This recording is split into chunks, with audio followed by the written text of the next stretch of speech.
Estaba de pie frente a los 40 empleados de la empresa, con las manos temblando y la voz de mi jefe resonando en mis oídos. Recoge tus cosas y vete. Eres un lastre para este equipo. Todos me miraban. Nadie dijo nada. Ni siquiera cuando saqué mi teléfono y le mostré la pantalla, su rostro perdió todo el color.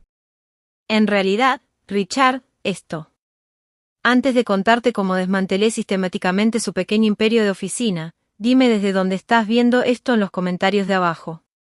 Dale like y suscríbete si alguna vez tuviste que recordarle a alguien tu verdadero valor cuando intentaron humillarte frente a todos. Me llamo Elena. Tengo 29 años y durante los últimos 4 años trabajé como directora de operaciones en una mediana empresa de logística en Chicago. Trabajaba 60 horas a la semana, reestructuré 3 departamentos completos y salvé a la compañía de una demanda millonaria por un error de envío que ni siquiera cometí yo. Y aún así, mi jefe, Richard, se aseguraba de recordarme constantemente que yo era prescindible. Que había 100 personas como yo esperando afuera para tomar mi lugar. Que debía estar agradecida. Pero esa mañana de martes todo iba a cambiar para siempre. El sobre que descansaba en mi bolso desde hacía 3 días se sentía como un secreto que apenas podía contener. Mi abuela, Dorothy, había fallecido 2 semanas antes. Dorothy era la rara de la familia, una mujer que vivía sola en una casa modesta en Michigan y que nunca hablaba de dinero. Crecí escuchando a mis tíos burlarse de ella, llamándola la solterona rara que colecciona acciones viejas como si fueran estampillas. Nadie sabía que Dorothy había comprado acciones de empresas pequeñas desde los años 80, incluyendo, sin que nadie lo supiera, una participación mayoritaria silenciosa en un fondo de inversión que, 3 años atrás, había adquirido discretamente el 51% de mi propia empresa a través de una sociedad holding. Yo había heredado esa participación. Acababa de convertirme, sin que absolutamente nadie en la oficina lo supiera, en la dueña mayoritaria de la empresa donde trabajaba. Entré al edificio esa mañana con el mismo café de siempre, la misma placa de identificación, la misma sonrisa cansada de todos los días. Nada en mi apariencia sugería que en mi bolso llevaba los documentos legales certificados que probaban que Richard, mi jefe, técnicamente ya no tenía autoridad sobre nada sin mi aprobación. No planeaba decir nada todavía. Quería observar. Quería entender exactamente qué tipo de empresa había heredado antes de tomar cualquier decisión. Pero Richard tenía otros planes. Retrocedamos 2 semanas, a una mañana típica de lunes, para que entiendas exactamente cómo era trabajar bajo ese hombre. Estaba en mi escritorio revisando los números trimestrales cuando Richard entró en mi oficina sin tocar, como siempre. Elena, dijo, dejando caer una carpeta sobre mi escritorio sin mirarme a los ojos. Los números del almacén de Detroit están mal otra vez. Explícame por qué no lo detectaste antes de que llegara a mi escritorio. Richard, ese almacén no reporta directamente a mi departamento, respondí con calma. Pero puedo revisarlo hoy mismo y tener un análisis completo para mañana. Soltó una risa corta y despectiva, el tipo de risa que usaba cuando quería que toda la oficina supiera que me estaba corrigiendo. Eso es exactamente el problema contigo. Siempre buscando excusas. Cuando te ascendí a este puesto, pensé que finalmente tendríamos a alguien capaz manejando los detalles. Empiezo a pensar que fue un error. No era la primera vez. Richard llevaba 2 años construyendo esta narrativa lentamente, en público, frente a mis colegas, en cada reunión de equipo. Se aseguraba de que todos supieran que mi ascenso había sido, en sus palabras, una apuesta arriesgada de recursos humanos. Nunca reconocía las horas extra, las crisis que resolvía silenciosamente, los clientes que había salvado con llamadas a medianoche. Para Richard, yo era simplemente alguien a quien podía culpar cuando algo salía mal y de quien podía apropiarse el crédito cuando algo salía bien. La humillación pública llegó a su punto máximo durante la revisión trimestral, frente a toda la sala de conferencias.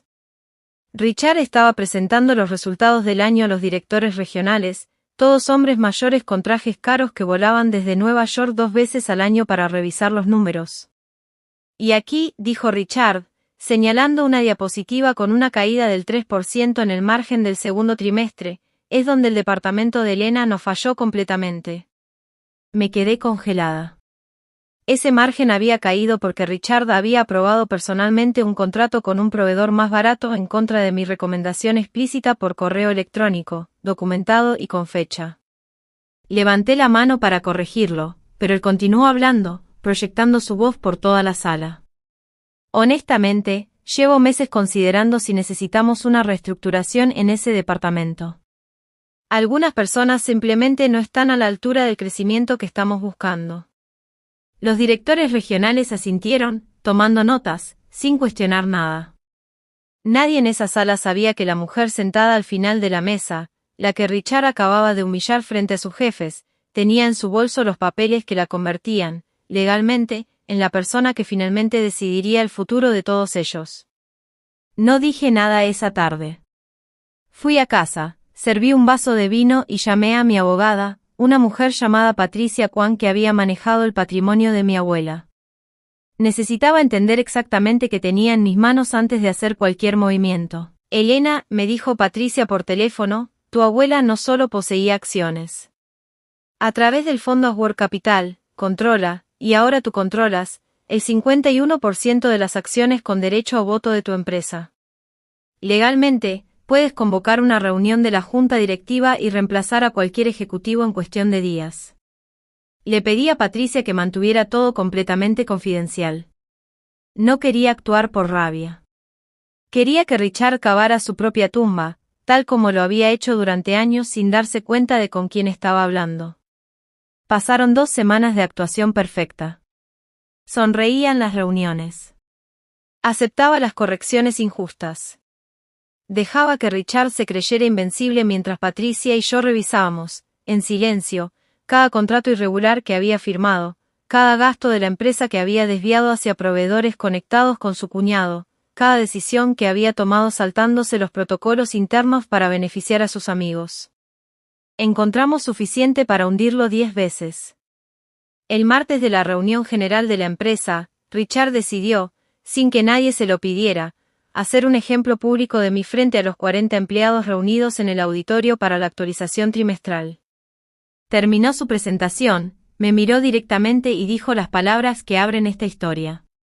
Elena, creo que todos aquí merecen honestidad. Tu desempeño ha sido decepcionante y creo que es hora de que consideres si este es realmente el lugar para ti. Si tuviera que ser franco, te sugeriría que renunciaras antes de que esto se vuelva incómodo para ambos. La sala se quedó en silencio absoluto. Algunos colegas bajaron la mirada, avergonzados por mí, pero demasiado asustados para decir algo. Richard sonreía, satisfecho, esperando que yo saliera corriendo con lágrimas en los ojos, como probablemente había visto salir a otros antes que yo. En cambio, metí la mano en mi bolso y saqué una carpeta delgada de color negro. Caminé lentamente hacia el frente de la sala. Richard, dije, mi voz completamente calmada. Tienes razón en algo. Es hora de honestidad. Abrí la carpeta y coloqué sobre el podio la carta certificada de transferencia accionaria, firmada por Patricia Kwan y notariada 3 días antes. La cámara del proyector, todavía encendida, mostró el documento ampliado en la pantalla detrás de nosotros para que todos en la sala pudieran leerlo. Mi abuela, Dorothy Ashworth, era propietaria mayoritaria de esta empresa a través del fondo Ashworth Capital. Falleció hace 2 semanas. Yo heredé su participación. Legalmente, controlo el 51% de las acciones con derecho a voto desde hace exactamente 12 días. El color desapareció completamente del rostro de Richard. Sus manos, que segundos antes sostenían el control remoto de la presentación con total confianza, comenzaron a temblar visiblemente. Eso no es posible, tartamudeó, su voz perdiendo por completo el tono autoritario que había usado toda la reunión. Es completamente posible, respondí, y está notariado. Además, mientras esperaba pacientemente que decidiera si quería seguir humillándome en público, mi equipo legal auditó cada contrato que firmaste en los últimos 3 años. Encontramos irregularidades suficientes para una investigación federal, empezando por los pagos a Meridian Logistics, la empresa que resulta pertenecer a tu cuñado. Un murmullo recorrió la sala. Los directores regionales, presentes por videollamada para la reunión trimestral, se inclinaron hacia sus pantallas, súbitamente muy interesados. Como accionista mayoritaria, convoco formalmente una reunión de emergencia de la Junta Directiva para esta tarde, continué, sin levantar la voz ni una sola vez. Richard, queda suspendido de tus funciones ejecutivas con efecto inmediato, en espera de la investigación completa. Richard miró a su alrededor buscando apoyo, pero encontró solamente el silencio incómodo de personas que, durante años, lo habían visto humillarme y ahora entendían exactamente por qué yo nunca había necesitado defenderme a gritos. No puedes hacer esto, susurró. Ya está hecho, dije, cerrando la carpeta negra. Tienes hasta el final del día para entregar tu placa de acceso y tu computadora a recursos humanos. La investigación por malversación continuará sin tu presencia en el edificio. Salió de esa sala de conferencias con la misma expresión que probablemente yo tuve durante años cuando él me humillaba frente a otros, pequeño, expuesto y completamente sin control sobre lo que venía. Las semanas siguientes trajeron consecuencias rápidas. La investigación confirmó más de $200.000 en contratos fraudulentos con empresas conectadas a la familia de Richard. Fue despedido formalmente por la junta directiva que yo ahora presidía, y el caso fue remitido a las autoridades correspondientes. Hoy dirijo la empresa donde una vez me dijeron que era prescindible. No lo hago desde la rabia. Lo hago recordando exactamente lo que se siente ser ignorada, subestimada y humillada por alguien que nunca se molestó en preguntar quién era realmente la persona frente a él. Richard pasó años construyendo su poder sobre la idea de que yo nunca tendría suficiente para desafiarlo. Nunca imaginó que las raíces silenciosas de mi abuela, plantadas décadas antes de que él llegara a esta empresa, crecerían lo suficientemente profundas como para sostenerme exactamente cuando más lo necesitaba.